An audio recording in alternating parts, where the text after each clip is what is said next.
There's something about candy that takes us straight back to childhood. The crinkle of a wrapper, the first sweet bite, the sugar rush that seemed to last forever. Back in the 1950s through the 1980s, candy bars weren't just snacks, they were tiny treasures. Tucked inside lunchboxes, corner store shelves, and after-school stops. But just like old diners and drive-in theaters, some of those treats slowly slipped away. Today, we're looking at 10 forgotten candy bars that disappeared from American stores. The sweetest memories had left kids heartbroken when they vanished. 1. 7-Up bar. Imagine a candy bar with 7 little squares, each filled with something different: coconut, fudge, caramel, and more. That was the 7-Up bar, a true adventure in every bite.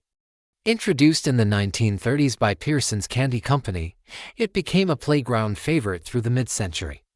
Kids loved guessing which filling they'd get next. Sadly, rising costs and the challenge of producing so many fillings made it too expensive to keep around. By the early 1970s, it disappeared, leaving fans with just memories. 2. Marathon bar. The Marathon bar wasn't just candy, it was a showpiece. Launched by Mars in 1973, it was an extra-long, braided caramel bar covered in chocolate, stretching a full 8 inches. The bright red wrapper even bragged with a printed ruler so kids could measure its length. It felt like more candy for your money, which made it a playground legend. But by 1981, it was gone, possibly too costly to produce. Today, it lives on only in commercials and fond childhood stories. 3. PB Max. In the late 1980s, Mars tried something bold: the PB Max. It was a crunchy cookie topped with peanut butter and oats, covered in milk chocolate. It was a hit with peanut butter lovers, selling millions nationwide. But here's the twist: Mars was owned by a family who reportedly didn't like peanut butter. Despite strong sales, the candy was discontinued in the 1990s simply because the owners didn't believe in it. A sweet success cut short by family taste. 4. Bar None. In 1987, Hershey introduced the Bar None, with layers of chocolate wafers, fudge, and peanuts.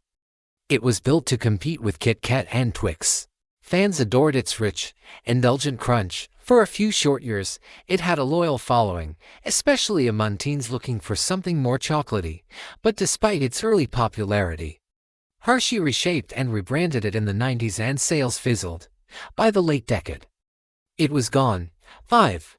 Powerhouse. The Powerhouse bar was a thick block of fudge, peanuts, caramel, and chocolate that felt like it could fuel an entire afternoon. First made in the 1930s, it became a candy counter classic for decades. Kids loved its hefty size and chewy texture, especially after baseball games or movie matinees. But over time, it couldn't compete with sleeker, more modern bars.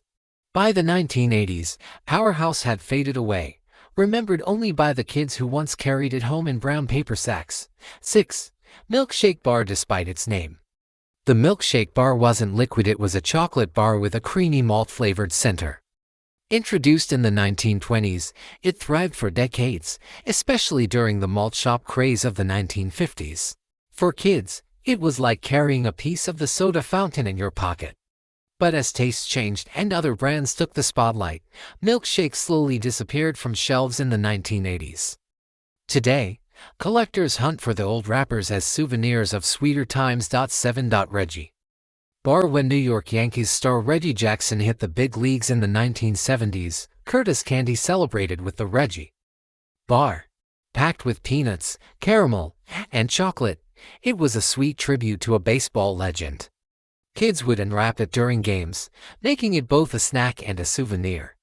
But as Reggie's career moved on, so did the candy's popularity. By the early 80s, the Reggie bar was gone, another reminder of baseball's golden era. 8. Summit bar. The Summit bar was Hershey's crunchy, nutty experiment in the late 1970s. It had wafers, peanuts, and a chocolate coating, similar to today's Kit Kat but heavier and messier. For a while, it attracted fans who loved its texture, but the chocolate often melted too easily, and sales never soared. By the early 80s, Hershey pulled it from stores, leaving just a short-lived peek in candy history. 9. Choco'Lite.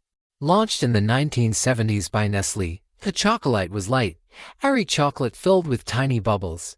It melted quickly on the tongue, giving kids a unique, frothy sensation. Its commercials promised a lighter way to enjoy chocolate, and for a time, it worked, but bubble-filled bars struggled to stand out on crowded shelves, and by the early 80s, Choco'Lite disappeared. Still, many remember its fizzy charm with a smile. 10. Bitto chocolate, not to be confused with Bitto honey. The Bitto chocolate was a chewy chocolate taffy bar introduced in the 1940s. It was simple but satisfying, stretching out every bite like a sweet challenge. For kids with a nickel, it felt like candy that lasted forever. But as the decades rolled on, chewy chocolate lost ground to flashier brands.